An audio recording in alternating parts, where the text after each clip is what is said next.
Hey everyone, it's Tim Maria live here at CES 2013. Digital health, big topic today. David Van Sickle with Asthmapolis. Yeah, great. Nice to meet you. So I'm going through all these different companies. Where'd the name come from?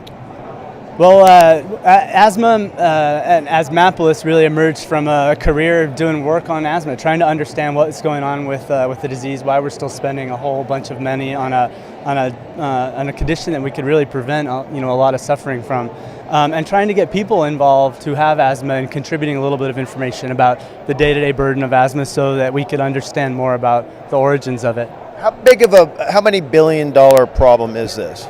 In the U.S., we're estimating about $56 billion a year are spent on asthma-related emergency room visits, hospitalizations, office visits, missed days of school and work. And the sad and frustrating thing is that a lot of that is preventable. So we're trying to use digital tools to help give people ways to do a better job of achieving asthma control, whether they're patients or physicians. So what does a specific tool look like? So we build sensors that grab onto the end of medications that track the time and location where the medicine's used. In the case of the daily therapy that people take every day, we're able to monitor and encourage adherence with that medicine. And then people are carrying around and using those medications at the time and place where they have exposures that cause symptoms. So when we get to sense how often that's happening, we get a marker of how well somebody's doing and who needs more attention.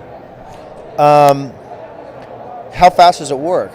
Super fast. So when you inhale from the medicine, the sensor records the time that the event occurred, passes it up. So it's time mapping it and basically doing a history tracking, and then you do. Right. Then what happens?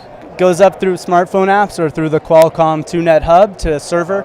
The server does a whole bunch of legwork and mining and sense making of that information, and then sends it back to a patient in our smartphone apps, websites, emails, text messages, and so forth. Really, with the goal being, let's help folks put that information to work to make it easier for them to better manage asthma. So you're here as a speaker, but also you're here to network. What kind of folks are you looking to connect up with?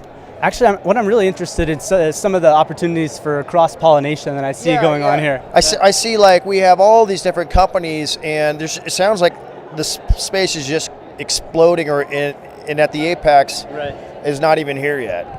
Yeah, I don't think so. I mean, also, I just walked through the automotive pavilion too, and am amazed at some of the. Did you see the Audi stuff? The Audi, Formula One race car, which is an incredible feat of engineering. I didn't know it looked so much like a fighter pilot cockpit. So, I think there's just a lot of opportunity for stuff to move around laterally in automotives and connected home and digital health, and generate solutions that are just even more effective.